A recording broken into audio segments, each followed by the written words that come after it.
What's up, everyone? Welcome to the third episode of the Super Picnic Club. Hello, hi, I'm your host, Steve. With me is Al. Oh, I get first this time. Nice. Again. You're here, Again. You're back. Oh, was it last time as well? I can't remember. Yeah, you were Al the first. that was Al the first. We're still waiting on Al the second, and definitely want Al the third. Yeah, always. You love a third. Speaking of the third person on the show, Greg. Broom, broom, listeners. It's a little bit Paldea. We're here. What if Greg? Every episode you gotta give us a better name than Super Picnic Club. Yeah, because the bar is literally on the floor, so I just have to hop over it, and we're already in Golden Land. You failed to hop over it last week. What is this I week? did not. Did not fail last week. This week is a specific reference that a very specific segment of the audience will get. What? I'm waiting for it. What? I did it. Was Vroom, it vroom, vroom, vroom? listeners? We're a little bit Paldea. That is a very specific reference. Look, I'm going to get a lot of DMs that are going to be like, yes. And I'd be like, yeah, I know. I mean, I like vroom vroom. That's pretty Vroom, good. vroom. I'm very into that. Okay, so today's episode, for spoiler purposes, I mean, you could probably tell by the episode title, we will be talking about Team Star, although I am confident I will probably say Team Flare at least 3 times. Yeah, why do you do that? I think it's because they put such a focus on Mela, and she's fire. I guess. And we're all She red. definitely looks like she could be in Flare, yeah. Yeah, Yes. she looks like I don't think she could afford to be in Flare. Nobody could afford to be in Flare. But I think she That could was be the in whole Flare. lesson of that game, is the 1%ers would rather destroy the world than have to figure out how to share the resources. Yeah, capitalism. Capitalism. Except they did a very bad job at trying to explain the story of capitalism. Yeah, They had well, their chance. Look, that will be a theme because they're going to continue it here. What? Okay. Yeah, I kind of figured out last week that Greg and I were going to disagree on the storytelling. For spoiler purposes, we will be talking about all of Team Flare to the very end where it says... See, I said it, Team Flare. All of Team Star to the end where it says mission complete or whatever it does. I don't know. I think that's what it does. I think It'll it say, says, like, I think, yeah, it says Starfall Story. Street. Starfall Street Street complete, something finished complete, or whatever complete, they're called, yeah. complete. It's very obvious. It's Yeah, very Yeah, obvious. there's Very, a big very- sign. There's a big Very, sign very that fills obvious. your screen. So before we get into that, I think an interesting thing that Greg said after we recorded the episode, I want to bring up. Those premium people know because Greg talks a lot in our Slack. Greg said the words, "Scarlet and Violet has convinced me that I don't like open world games." Correct. So I think that was maybe my fault. That we probably should have talked about the open world games we've experienced, because I think there is a distinct I think people feel one way or another just based on if they had experience with open world games. Same for MOBAs, same for shooters, going into something like a Destiny or a Pokemon Unite or a League of Legends or Grand Theft Auto 5, right? Like there's tons of games out there. And you could be like, well, I've played a game like this, so I am more comfortable like this. So I guess that begs the question: what is your history with open world games, Greg? This is the first open world game that I guess I've technically finished. Oh wow! This is a really dumb question. I'm super sorry if it's dumb. Did you play Breath of the Wild? I only say that No. because literally every person under the sun played Breath of the Wild. I don't like Zelda that much, so it just never. I'm like, eh. I mean, she is a woman. That makes sense. Yeah. And Link is too much of a twink for my tastes. So Steve, you know there's going to be at least one person Yeah. listening who takes that comment seriously. I know. And bless their hearts. So I should say technically World of Warcraft is an open world game. It is technically open world. I mean, technically you can go anywhere as soon as you get out of your... Technically, I finished World of Warcraft up until where I was like, I cannot buy another expansion of Don't this lie bad, to us, bad Greg. game. No one ever finishes World of Warcraft. Yeah, they do. I mean, you do. You walk away from that game hardcore, and I did. I never finished Shadow of the Colossus. I think I got halfway. I think I got down to Colossus or whatever and was like, peace out. I've never finished whatever Elder Scroll ones I played. I played like 3 about a third of the way in, and I'm like, I'm bailing. Okay. I'm out. I can't. I don't like these games, and I tend not to like them, and that somewhat holds true. It somewhat holds true here. I just don't feel what I want from a game is served in an open world setting. Al, what about your history? So we know have you for sure played Breath of the Wild. Yeah, I love Breath of the Wild. It was actually, amusingly, my first Zelda game. I hadn't played any Zelda games before that. I have now gone back and played a bunch of them. Did not enjoy any of the other 3D ones. Enjoyed a lot of the 2D ones. Oh boy, now the people are going to be upset. I Ocarina of Time I people will say- I will say raging one right thing. now. Right. Yeah, Wind Waker Ocarina of is Time my people favorite can Zelda go away, right? Ocarina of Time, not fun game. Maybe it would have been fun had I played it at the time, but it's not fun to it's go hard back to go back. And before the Wind Waker lovers come, I haven't tried it yet. Okay, so I'm a not saying Wind that one's Waker bad. lover, and I'm coming for you, Al. I like Wind Waker. So I'll play it once they port it to Switch. So yeah, I played Breath of the Wild and loved it. I've tried a couple of others. So I tried Skyrim and hated it, but it was nothing to do with the open world aspects of it. I just really didn't like the combat and movement in that game. That's So fair. I think Yeah, that's fair. I really liked. I don't know. Would the PS4 Spider-Man game count as an open world game? I It think does. so. It Yeah, does. it I actually have a Yeah. list of the 20 best open world games, and it is on the, Oh, boy. on the list. That sounds like a fun list. I really enjoyed that game. So I think I'm willing to enjoy an open world game if the gameplay itself and like I don't think open world is a make or break for me. Like it's about the rest of the game. So Yeah. in Spider-Man and Breath of the Wild, the combat and the actual game loop I really enjoyed. Obviously the swinging in Spider-Man. In I think I played Skyrim, the Spider-Man hated everything game. about it. Yeah, so this is off Tom's guide. I mean, there's a bunch. Who like is Tom? Who's You Tom? know. I know. Yeah, Tom. You know Tom. Yeah, Tom Me and has a Tom lot go way of back. guides, and nobody talks about who Tom is.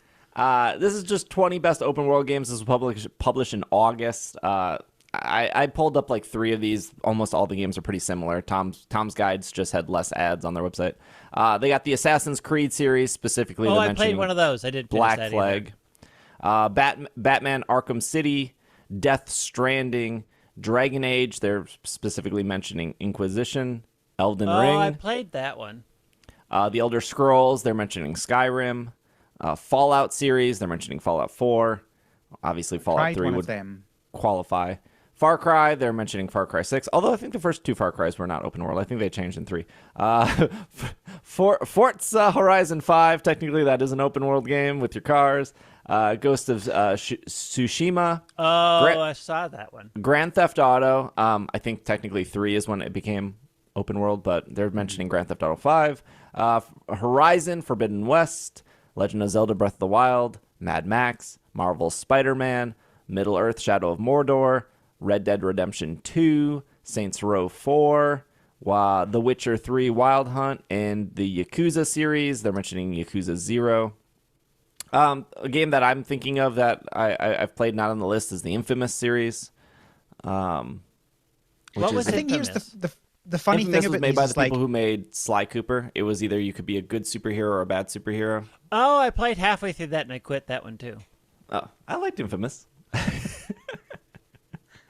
I think this is the interesting thing about the term open world because it's not a genre. It's like it's just one aspect of a game. Like those games Yeah. are so different. Yeah. We've got a racing game, a shooter, a bunch of I guess action adventure and exploration type games. Like they're all so different. So like yeah, I think my point is just like yeah, I don't think I hate or love open world as a concept. It's just part of a game, right? Yeah, there's an open world game not mentioned, which was Final Fantasy 15, which I adore that game. That game has really bad storytelling. You have to literally watch a 90-minute movie to like get the first part of that story before you start the game. But like, That there's sounds still awesome. yeah, there's still parts of that game I really really like. But that game is open world, and I almost fell off it. I almost was like, I'm not going to come back to this because I was trying to explore the open worldness of that game, and then quickly realized after 3 hours that there was nothing to explore. A thing that I remember is going out and like walking an hour in a direction and then finding this amulet and fighting this big creature and then walking an hour back because there was like no fast travel unlocked.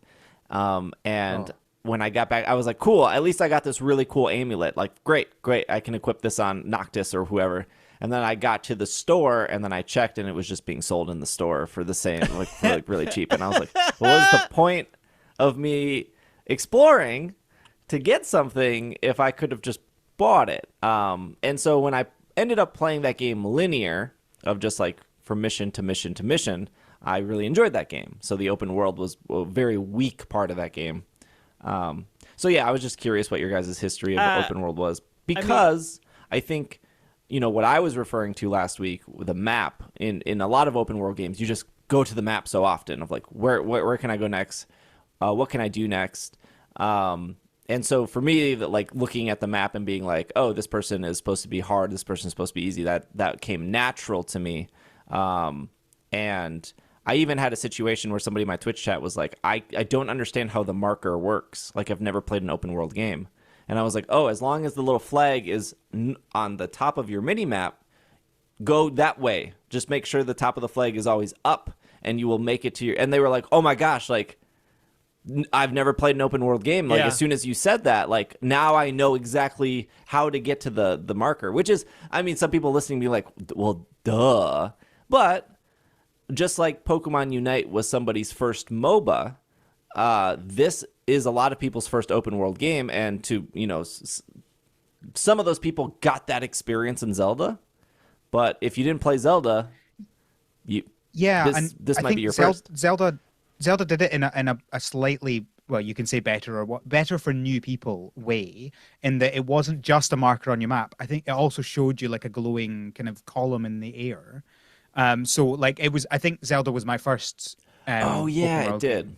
So if you'd marked on the map, you could just like spin around and look and see, oh, it's over there, and you didn't have to use the map for that, which was really nice. I'm not saying necessarily they should do that. I think it's something that they presumably discued and thought about.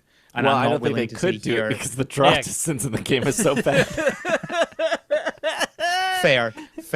But like, yeah, I'm not willing to say like maybe that it's is there, the Al. right or Maybe the wrong it's actually decision. there. You just can't see it. You're never able to see it, yeah. But that's an example of like, it was my first open world game, but I got that nice and easily because obviously you can see that physically. That's not something you need to learn. It's just there visibly. Yeah. I mean, I learned from Warcraft, like the first test of Warcraft, you could say, I take this quest. It never gave you a marker. You had to add on an additional add-on into World of Warcraft to actually show a marker so you knew how to get there. Otherwise, it was like, sorry, kid, you're on your own. And so I think my first experiences really were just like, the maps are useless. Just figure it out because they're not going to help you. And I broke that a lot because I would put markers on the map, but I would just pop on and click it and go because the map itself isn't necessarily to scale. And then my first half an hour of finally figuring out that the big map also would spin before I figured out how to lock it, I was like, this thing is useless. Yeah. It never aligns. It never shows. I'm just going to go, and on the mini map's going to show me where my marker is, and that is the only thing I need because everything else doesn't work right. I'm pretty sure I felt that way in Final Fantasy XIV. I think I always had some sort of guide up next to me because I was like, none of this is super clear on this map. And I'm sure it's better now. It's way better now. I'm sure. It wasn't at the beginning. Also, Final Fantasy XIV brought into stark comparison what I prefer in my games. I prefer open area like Arceus, where they can develop a story and a very specific story for that area and highly develop it and highly think about that area without bleed over. And it's a very clear delineator. Like, I don't care that when I'm walking across a bridge, it goes black and then loads up a new area. Like, that's preferable because I'm going to a new story beat. Whereas with open world, it's like the story beats could happen at any time. And I feel in general with this game, and a lot of times I've played open world, that the story is underdeveloped because it could happen at any time. Yeah. I think that was definitely considered by a lot of people the one weakest bit of Breath of the Wild, for example, was because the storyline had to happen in any order. In fact, you could literally go to the end boss. So yeah, it had to, that had to make sense without doing the rest of it. And that's a really difficult problem to solve. I'm sure it could be solved, but that would require a lot of work. Yeah, I do think that. Sorry. Oh, no, I didn't want to I was just going to say, I do think that they did think about that in Scarlet and Violet, because you will get different cutscenes. The cutscene starts before the Team Star interaction. Yeah. So, if you ended up going to Mela first, you would get the first cutscene to start that story. But if you ended up going to Mela third, you would get whatever the third supposed cutscene was. Yeah, I mean, I know they thought about it because you get them in order. I'm just saying, because it could happen in any order, they had to keep it pretty light. Like, the story plotlines are pretty light on a lot of the things that they cover. Like, because they could happen at any time, they could happen in any order, they kind of feel a little more generic to me than, like, here is a very deep lore about this very specific region because we know you're here at this exact time, at this exact time in the story, and we can explore that deeper. Yeah, I'm actually not sure whether that's because it's an open world game, though. Like, I think that's because it's Pokemon, and primarily, like, obviously, I think, primarily Pokemon games are meant for all ages, and so you're never going to get really... I mean, I would argue we're obviously not going to talk about the last bit of story, but like I think there's a lot in this overall story that is something I wouldn't have expected in a Pokemon game. Yeah. Yes.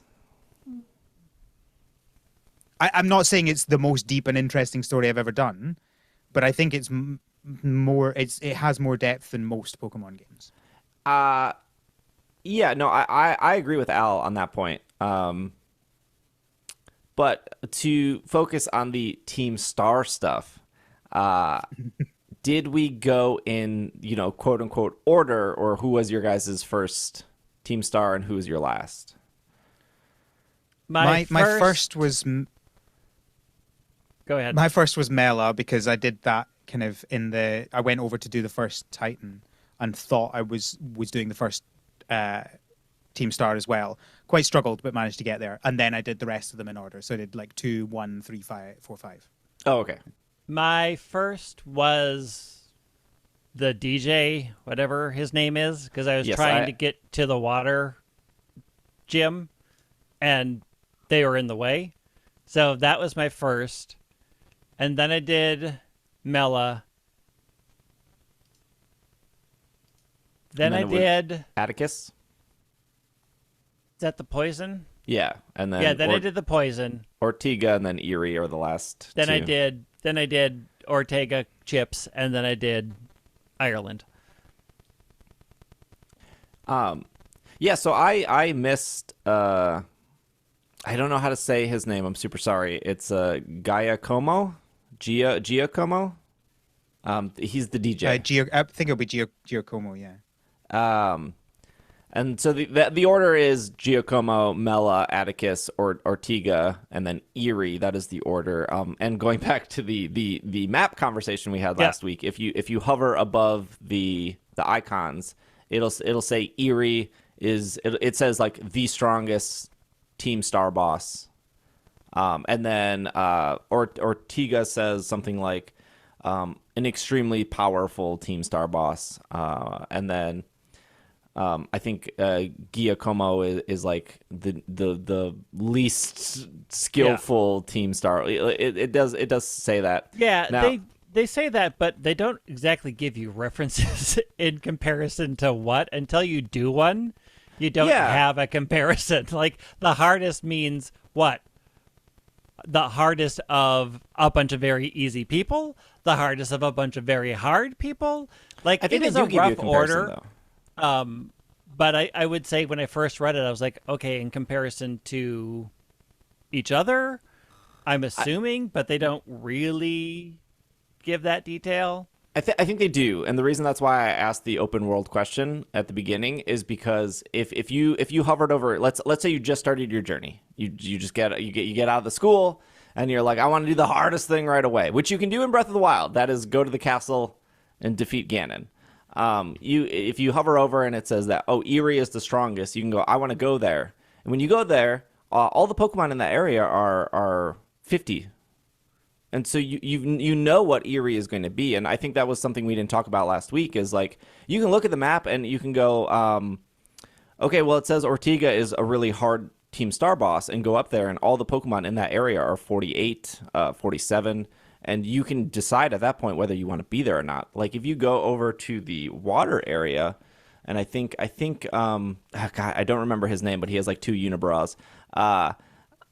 If you go over, the gym leader guy, yeah. Yeah, his Pokemon, I believe, are 28, 29, and 30. And the Pokemon in that area are about 26 and 27. So, like, the Pokemon in the area do signify what is when you around get there. there. I'm saying that when you first open the map and look at it, and if you're in the opening area that's 5, 6, and 7, it's not really giving you, like, for people who play the game, like, I don't want to go over level cap.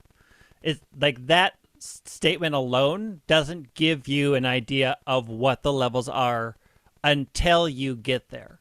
So it's not like, oh, it's by this gym leader, because you would assume the gym leader might say what levels they are, but it's not. It's the area, and the area doesn't tell you on the map until you get there.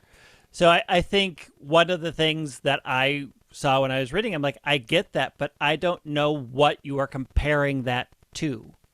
I don't know how these comparisons are being made. Is it gym leader? Is it area? Because it's a very open-ended statement. And that's my only thing about it, is it's helpful. It's a guide point, but until you get there, you don't really know what that means. Yeah, and I think that's what I was trying to argue last week, is that that's like intentional. Yeah, and I go back to like Bombardier being on one side and Cloth being on the other. Like that's intentional, is they want you to walk there and be like, do I stumble upon this? The opposite is like Final Fantasy 15, where it's like, well, go out and explore, and you go out and explore, and you go like, well, I came back with nothing. Where this is like, if you go to explore Eerie right away and you get up there and you're like, I can't do this. You know, now you at least have a frame of reference of what's there, versus other things. So I feel like I was convinced I wasn't going to start discussing this again in this episode, because I'm sure we've discussed it to death, and the Slack is torn me to bits over this. But so I think that if you want to encourage that exploration of go to this one on the right and then go to this one on the left and then go to this one on the right, which is clearly what they want you to do. Well, I don't think they want you to do that specifically. I think they just want you to explore. Yeah, well, I mean, but if you... Okay, right, fine, sure. Surely then a quest log with them in that order would encourage that exploration, because you'd go to the first one on the list and that would be on the left, and then you go to the second one on the list and that would be on the right. And like you would, if you're going for that, like, oh, I want to just... we want people to kind of just explore the map and come across the kind of this kind of sweeping area, even if you don't do it exactly. Like, most people are going to look at a list that are given and go, I'll do them in that order. And that's, some people were using that as an argument to say that's a bad idea. Yes, I agree with that. I strongly disagree with that, because like, I don't understand the idea of like, if people will automatically follow a list, surely that means they want the list. And then we're going, well, then we're not going to give people that, because we want them to what? Come up with that list themselves? Yes, 1,000,000%. Like, I don't understand that. So I think here's a really good example to compare this to, and I think this is relatable to people. So in an open world game, even in something in Elden Ring, what they do, because they don't give you a list in Elden Ring either, and that was a huge complaint, because like Elden Ring was a lot of people's first open world game too, right? Because Elden Ring got amazing reviews, it sold really well. People were like, I want to get into the Dark Souls series. Like, if you were to get into the Dark Souls series, Elden Ring is it, right? Like, Elden Ring is the Breath of the Wild of that genre, by far. And so what Elden Ring does is when you hit one of the save points, it gives you like this little faint arrow in a direction, and that's it.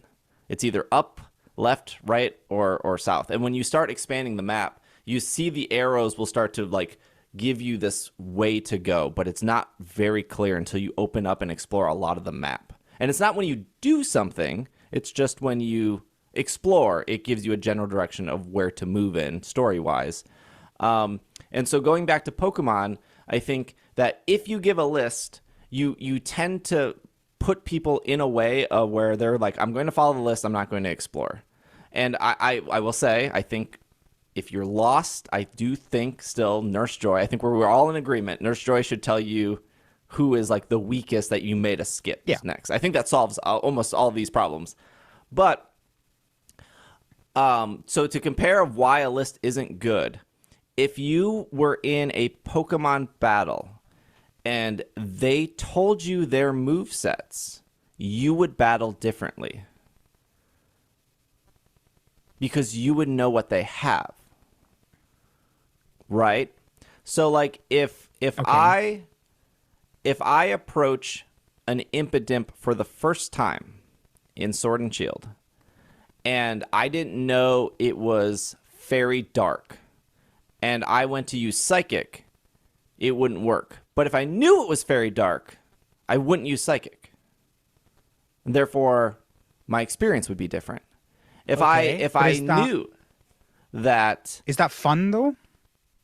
I think a sense of discovery is fun. That's why open worlds... I mean, so we're kind of dancing around the fact that there are generally four types of gamers, and one of them is explorers, and not every type of gamer is explorers. Not every type of gamer loves the exploration. Not every type of gamer finds like super contentment in exploration. And so I think to Al's point, having an option for people who aren't explorers isn't a bad thing. Like if it's optional, but I think what like Elden Ring, what this does is it forces the explorer experience on people who may not be explorer gamers.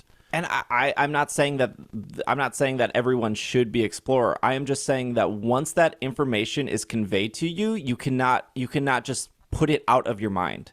Once you know that a fire type Pokemon is weak to rock, and you know that as a fire type Pokemon, you just can't forget that. That is why people who play their second or their third Pokemon game, they go like, this is easier. Well, you've already learned the type chart.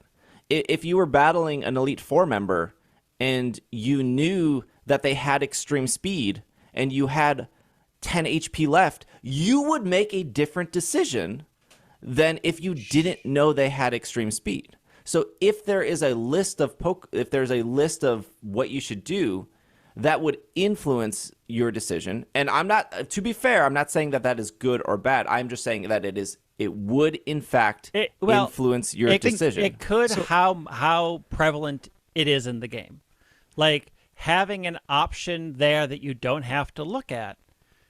That is your choice to look. But also we sort of ignore that for a huge part of people, knowing that information enhances their experience, right? Like there are a number of people in the world that don't enjoy that level of frustration, that find that level of frustration off-putting, which is me in a lot of ways. I don't tend to finish open world games because there's a level of frustration that I'm like, I'm not here to be frustrated. I'm here to just have fun, and this isn't fun for me. So to go back to the move example, why are the moves hidden? Why do you just not know the opponent's moves? Well, but it's not the same thing, though. This is the thing, right? Like, I don't think that knowing what a Pokemon does is the same as knowing the list of the order, the level order of how difficult these things would be. And obviously, these difficulty is not necessarily linear like that anyway, because I'm sure we'll talk about this. I found the Team Star ones more difficult than the gyms and the Titans. So difficulty isn't quite that simple, but having that vague order of things that you can do, which if you do them in that order, you're probably going to have the most consistent experience, I don't think is the same as what I understand what you're saying. And to go back to the Elden Ring point, so I was one of those people who, like, when I first heard about Dark Souls games, I was like, oh, they sound really not fun, like not having the quest. Yep. I am 100% never going to play those games, but I'm not going to ask those games to do something that to encourage me to play them, because I just don't care, right? I know that I'm not going to enjoy them. Absolutely. And that's fine. I'm glad that those games exist for those people who like them. I don't want Pokemon to become like an Elden Ring. Like, it's not, like, I don't want us to say no to what I consider quality of life improvements for this idea of exploration that can still be a thing for people. I think this is the thing. Like, what some people might be thinking, oh, I don't want the list shoved in my face. That's fine. I'm not suggesting that. You know, I'm suggesting an optional list, a list that you can look at if you wish to look at, and you can ignore if you want to ignore. Like, there are so many other things, like, you know, it just in games in general, that you don't have to look at them. Like, if you take, like, Breath of the Wild, it had a list of the quests that, if you did them in the order that it was given, would generally get you through things in some rough level of difficulty. It wasn't obviously exact, because it's not the same, because they don't have levels. They just have, you know, well, they have levels within certain Well, they have enemy hard scales, types, but that's all. Sure. But it's not the same thing. I will not accept that it's the same thing. Yeah, I mean, like, there are areas where they have more health, but you can always, like, if you're good at dodging, you can beat literally any enemy in Breath of the Wild with the same skill level if you are good at dodging. Yeah. No one's denying that. But exactly, if we're talking about the average gamer is going to play or explore levels based on how many hearts they have. Like, sure. I'm walking into this and Breath of the area. Wild gives you that list. Yeah. I don't remember a list in Breath of the Wild, but I'm not saying you're a liar. I just don't remember looking at it. 100%. I remember it because I looked, and I think that's my point. You don't remember the list because you probably didn't look at it. I remember the list because I used it all the time and I loved it. Yeah, I mean, like, and I guess this is why I started the conversation off with, like, what open world games did you play? Because a common theme in this is a lot of open world games are explore, and if something is too difficult, go somewhere else. And, like, I just don't remember a specific order in Elden Ring or Grand Theft Auto or Infamous or any of those games that isn't just like, here's the next story beat. Do you want to go to it or not? Which I think Infamous had, but there was so much to do otherwise. And I don't think that was ever a list. It was just like, it was the story pushing you forward. But in this game, there's 3 different stories, so that's a little weird. Mm-hmm. So I wonder if it's like, if it was one story, if a list would make sense. But in this case of, like, 3 stories... It doesn't have to be one list, right? You can have, like, oh, here's, like, there are so many ways you can do this, and I'm not going to design this up front, right? Because, as I said, like when I thought about it last week, I came up with the idea of putting it on the map. I now don't think that's the right idea. I think a quest log is the better way, because that's more hidden from people who don't want it, but still nice and accessible for people. But you can do certain things, like, for example, and I'm not saying this is the good way to do it. This is the first thing that pops into my mind. When you're on the map and on the side, it shows you Victory Road, Team Star, Path of Legends. If you were to be able to select one of those, it could show you just the list of them, and you click on one and it highlights on the map. Now, that list would be in order of levels. That doesn't mean you have to go and look at it. And those are 3 separate lists that you could have. Just an example of how, yeah, I get what you're saying. It's not necessarily that there's an order to these things, because there are 3 different stories, but you can absolutely do that in different ways. I would kill for a list of trainers that I have fought and gotten the reward for. I would murder a bag of cats I think know in an area One, which area am I in for this person at this stop, at this gas station? This weirdo at the gas station says I needed to fight people in an area. Yeah. I don't know where that area is. Did I go from it? Did I come through it? Am I going to it? What area are you talking about, my friend? I want your reward, I think. I don't know. I don't know where these people are because they won't render on my map until I literally plow into them with my bike. I think the trainers are the weakest part by far, and they do feel like an afterthought. But I think that to end this conversation and to talk about Team Star, I think again, the problem that I kind of have with the list is now that we've all beaten the game, we know the order. So if we were to play a new game, that has now influenced how we might go forward versus that fresh open world experience, which they were trying to achieve of like, what did you do first? There's no coincidence that at the end of the game, if you look at your map, it shows you your order. I did Mela first. I did Bombardier second. I did Claw fifth. I did Eerie 17th. Like, the whole point of that order is to screenshot it and to share like who did you do first and who did you do last. But now that we've all beaten the game, and now that people who are listening beaten the game, we will never have that experience again because we know the order. And I think that is but that why doesn't mean I we're going would to do it in that order. You don't have to do it in that order, right? But you now know it. That's the whole point I was making with like the move stuff. I mean, for people like me, I will have a better time in my second playthrough.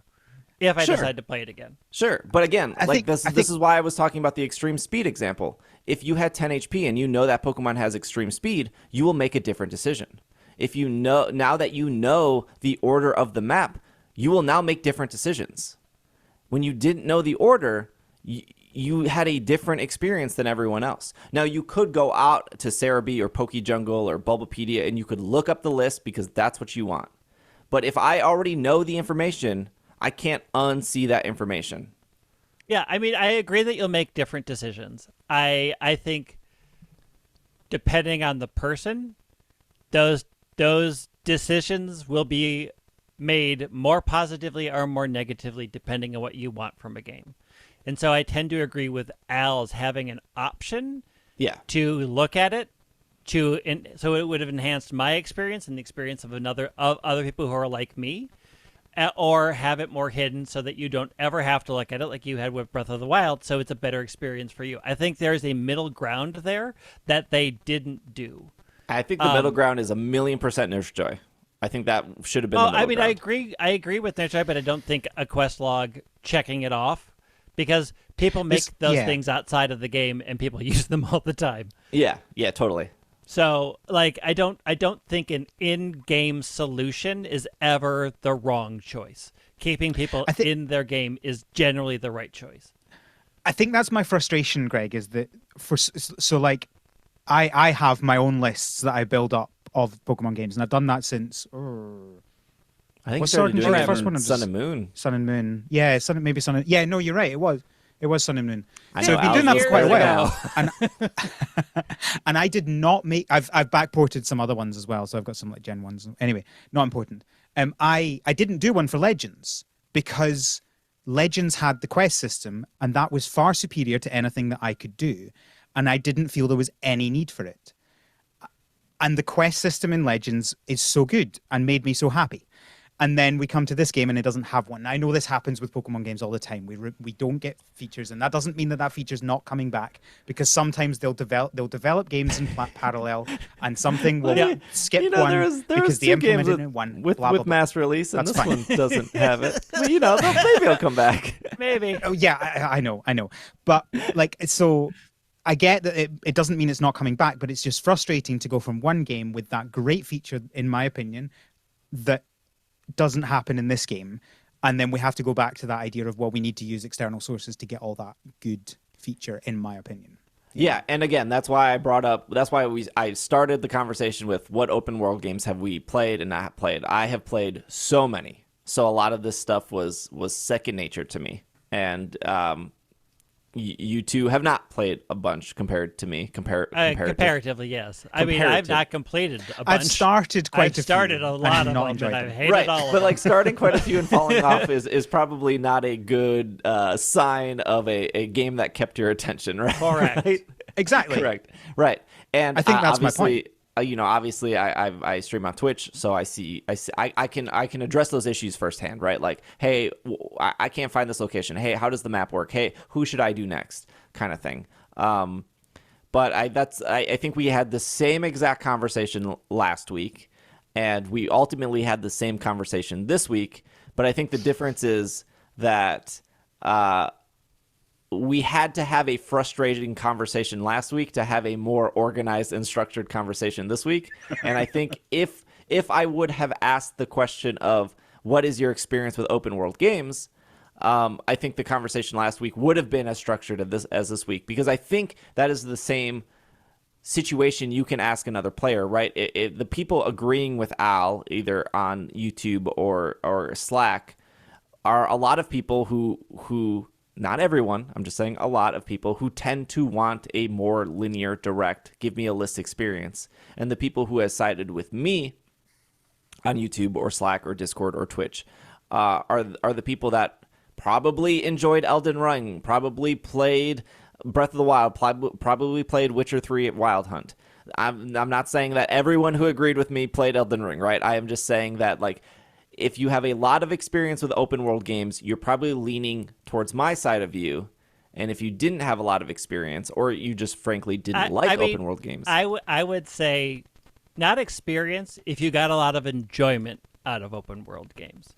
Because there's a lot of people who have played open world games and hate them and would disagree with you. I think the key there isn't experience. I think is if you find enjoyment in a lot of open world games, then you're going to like this.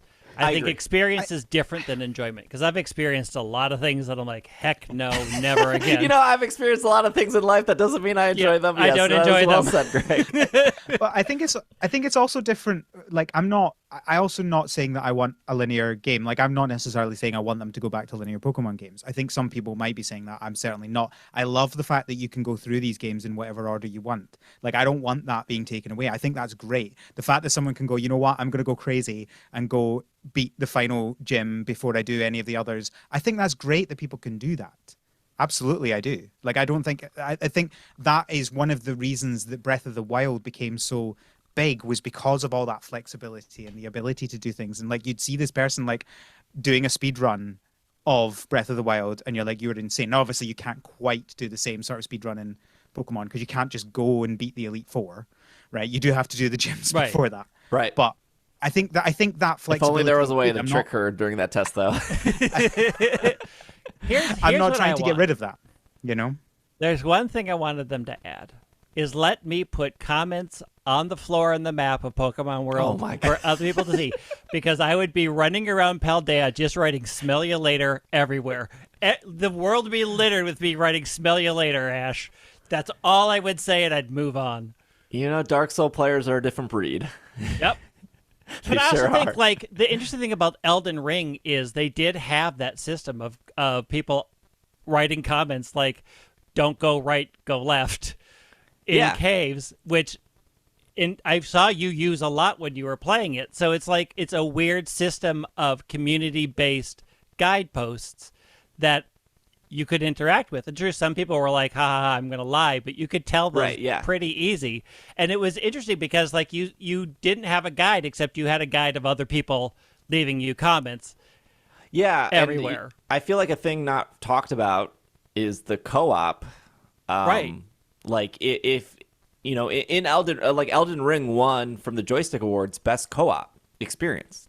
That's what we just talked about it on the normal episode, the normal weekly show this week. Elden Ring won Best Co-op. Zero co-op for me. I never had anyone come into my world. I never went to anyone's world. I played that solo, and I'm going to assume that the three of us played these games solo, like the story solo. Oh yeah. So I went to another person's world who's like, "Hey, have you been here?" And I'm like, "I don't know what you're talking about." So we jumped in the same world and they walked me there. Yeah. So that's what I'm thinking of. Like that is something, in today's conversation and last week's conversation, we didn't even talk about, like, if somebody was maybe struggling or didn't know where to go, there is that opportunity to be like, let me join your world. I'll walk you to the next place. Although I don't think it's some of the craziest bugs that have ever happened in a game. Look at this giant person. I do want to take a quick break, and then I do want to talk about the story of the Team Star. I think open world going forward. I think we talked about that to death now. But yes, I think the Team Star stuff does some really interesting battle mechanics. But we will be right back.